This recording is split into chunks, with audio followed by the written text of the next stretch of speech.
क्योंकि दिल्ली उसके बाप का है ना, दिल्ली उसके बाप का है, वो बताएगा कि इस नागरिक को कहाँ जाना चाहिए और कहाँ प्रोटेस्ट करना चाहिए। वो अपने कैपिटल में ही आएगी अपनी आवाज उठाने के लिए। अगर वो हाई कोर्ट आई है यहाँ लड़ने के लिए, तो आप कौन होते हैं उसको बोलने वाले कि वो दिल्ली में प्रोटेस्ट नहीं कर सकते? रेपिस्ट हटाओ, कुत्ते बचाओ, बेटी को पंख दो। पढ़ाई से कुछ नहीं होता, उसको खुले घूमने के पंख दो यहाँ पर। क्या ये कोई राजनीतिक कारण है जो उनको उनकी सजा अचानक से कम कर दी गई और अचानक से अभी उनको ऐसा बोल रहे कि जो सजा है वो काट लेगी, पूरी स्थिति को कह सकते हैं चित्त कपट कर दिया गया? इसके पीछे कोई राजनीतिक कारण है? बिल्कुल, हमारे देश में तो पूरा पैसे का खेल हमेशा से रहा है। We all know it, whether we say it और वी डोंट से इट। हमारे यहाँ पर पैसे और पावर चलता है, उससे हम लोग जुडिशरी को तोड़ मरोड़ सकते हैं, खरीद सकते हैं, मीडिया को खरीद सकते हैं। आज जगह जगह आप लोग खोलें इंस्टाग्राम को, हर कोई मजाक उड़ाता है, गोदी मीडिया बोलता है। क्या ये इन लोगों ने अपने मुंह पे लानत नहीं पोत ली?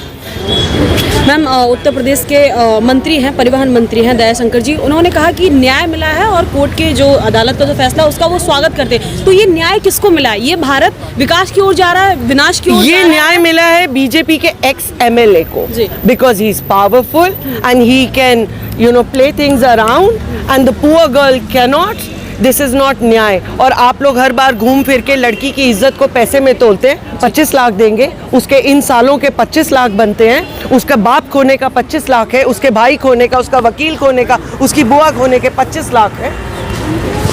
बेटी को तोलेंगे आप पैसे में?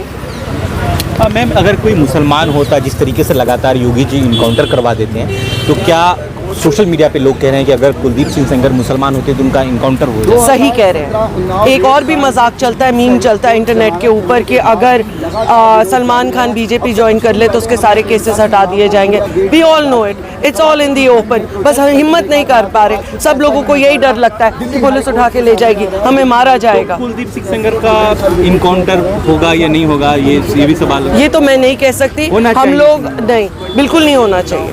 हम लोग आदर्श नागरिक हैं इस देश के। हम लोग कभी नहीं चाहेंगे कि किसी भी किस्म की हिंसा हो।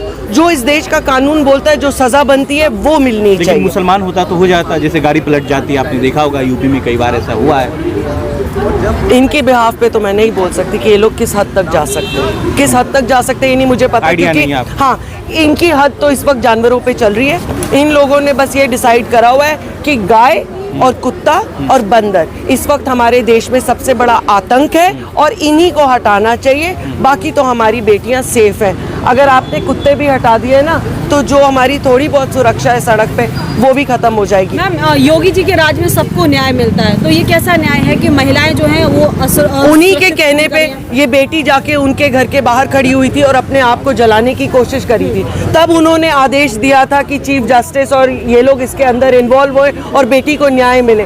क्या फायदा हुआ उसका? क्या आज वो लड़की दोबारा जाके किसी के घर के बाहर अपने आप को जलाने की कोशिश करे? जब मीडिया जब सवाल पूछते हैं सत्ता पक्ष के नेताओं से, तो उनके चेहरे पर हंसी आ जाती है। चाहे बिहार की बात करें या अभी की बात करें, अभी भी एक राजनेता से पूछा गया तो वो मुस्कुरा के बोलते जो दायरे की बात है, हाँ जी, तो वो उनके चेहरे पे हंसी आ जाती है, जैसे कि आगे कोई डर ही नहीं है कि हाँ भाई हमारा। हाँ, क्योंकि दिल्ली उसके बाप का है ना, दिल्ली उसके बाप का है। वो बताएगा कि इस नागरिक को कहाँ जाना चाहिए और कहाँ प्रोटेस्ट करना चाहिए। वो अपने कैपिटल में ही आएगी अपनी आवाज उठाने के लिए। अगर वो हाई कोर्ट आई है यहाँ लड़ने के लिए, तो आप कौन होते हैं उसको बोलने वाले कि वो दिल्ली में प्रोटेस्ट नहीं कर सकते? जो 5 किलोमीटर का दायरे की बात कही, अभी बिहार में भी जो बुर्का खींचा गया सीएम के द्वारा, लेकिन एक जो मुस्कुराहट है, मेरा सवाल ये, जो एक मुस्कुराहट है, जो डेविल स्माइल बोल सकते हैं, वो चेहरे पर रहती है। उन्हें फिक्र नहीं है कि मीडिया है, क्या है, जनता देख रही है। तो ये किस चीज की श्योरिटी है उनके अंदर कि उनका कोई कुछ नहीं बिगाड़ रहा है? इस सवाल में ही आपका आंसर है। I am proud of you for bringing this up and I think India Today and NDTV they should come and take some lessons from you.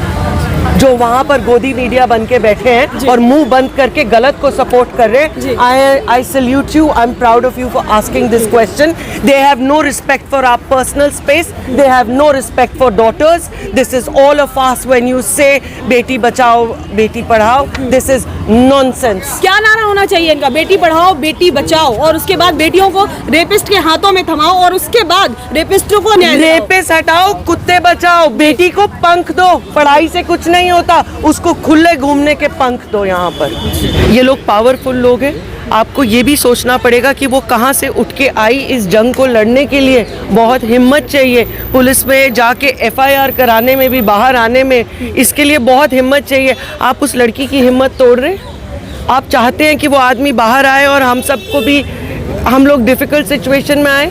आज हम उस लड़की की हिम्मत बनेंगे, हम खड़े हैं उसके साथ। जब तक उसको न्याय नहीं मिलेगा, जब तक ये ऑर्डर रिवर्स नहीं होएगा, हम लोग चुप नहीं रहेंगे। और जब एक लड़की ने इतनी हिम्मत करी, इतने साल लगा के, अपने आधे परिवार को खो के वो यहाँ तक पहुँची, जब उसको जस्टिस मिली, आपने वो जस्टिस वापस ले ली। इससे क्या पता चलता है कि ये बस एक स्लोगन है ना, बेटी बचाओ बेटी पढ़ाओ, बट वैसे बेटी को मारो, बेटी को खुले घूमने की आज़ादी नहीं है यहाँ पर। और अगर बेटी के साथ कुछ हो तो आप उसके कपड़ों पे बात करेंगे। इन्होंने जिसको बेल दी है, मैं जानना चाहती हूँ कि ये हमें रिटर्न में देंगे कि वो आदमी इसके बाद 2 साल की या 3 साल की लड़की का रेप नहीं करेगा, या वो 80 साल की औरत का या किसी अपाहिज औरत का रेप नहीं करेगा। How are you so sure about him? Why have you given him bail? Court पे बिल्कुल फेथ है और पूरी उम्मीद रखते हैं कि सुप्रीम कोर्ट से इनको न्याय मिलेगा। लेकिन आज यहाँ पे हम महिलाओं के लिए आवाज़ उठा रहे हैं, महिला की सुरक्षा के लिए आवाज़ उठा रहे हैं, क्योंकि ये जो सरकार है कहीं ना कहीं प्रभावशाली लोगों को बैकअप देती है। आज अगर कुलदीप सेंगर कन्विक्टेड रेपिस्ट छूट गए हैं एक टेक्निकलिटी के ऊपर, तो उनके पास बैकअप 100% रहा होगा। इस लॉ के बारे में भी सदन में चर्चा होनी चाहिए। और दुख की बात यह है कि पीड़ित जो है वो वर्षों से दर दर की ठोकरें खा रहे, न्याय मिला और उससे न्याय छीन लिया गया। उसके आत्मविश्वास पर और पूरे देश की महिलाओं के आत्मविश्वास पर ठेस पहुंची है। और हम लोग चाहते हैं कि सरकार जो है वॉक द टॉक, जो बोलते हैं ना, बेटी बचाओ बेटी पढ़ाओ, महिला सुरक्षा, they should walk the talk. अपने लोगों को प्रोटेक्ट ना करें। जहाँ जितने आरोपी आपको दिखते हैं, इतने सारे, ख़ास करके जो भाजपा से होते हैं, वो इसी तरीके से छूट जाते हैं, खुले छूट। क्या लग रहा है कि इसके पीछे बीजेपी की सरकार है, बीजेपी की नीति है जो? बिल्कुल बिल्कुल, क्यों नहीं। इसमें आपके जो लोग हैं, आप उनकी सुरक्षा करते हैं, देश की महिलाएं गए भाड़ में। तो अब ये लड़ाई अभी और लंबी लड़ी जाएगी, आप लोग संघर्ष करेंगे उसके लिए, और देश भर की महिलाओं के लिए हम हमेशा आवाज़ उठाएंगे और संघर्ष करेंगे। लेकिन भाजपा तो कह रही है कि हम इसके पीछे नहीं हैं, या तमाम जो सोशल मीडिया पे लोग बोल रहे हैं कि इसमें भाजपा की कोई मिली भगत। आसाराम की बात करें, राम रहीम की बात करें, आप बिल्किस बानो रेपिस्ट जिनको बाहर निकलने पर माला से समाज में स्वागत किया गया था, आज आप कुलदीप सेंगर की बात कर लीजिए। अभी बीच में जब हमारे रेसलर्स, खिलाड़ी जब प्रोटेस्ट कर रहे थे, आपने तब भी देखा था किस तरीके से सिस्टम इन लोगों को प्रोटेक्ट करता है। तो बीजेपी अगर कहती है कि हमारा इसमें कोई हाथ नहीं है, ये देश भर को दिख रहा है। जुर्माना तो लगाया 15 लाख के आसपास जो है कुलदीप सिंह, और व्यवहार भी बढ़िया। रेप के लिए जुर्माना काफ़ी होता है क्या? जो रेपिस्ट होते हैं ना, उनके लिए लाइफ सेंटेंस भी काफ़ी नहीं होता है। अगर आप इस तरीके के जुर्माने से लोगों को छोड़ देंगे तो किस तरीके का डर समाज में सेट होगा, किस तरीके का एग्जाम्पल समाज में सेट होगा कि अपराध करो, जुर्माना भरो।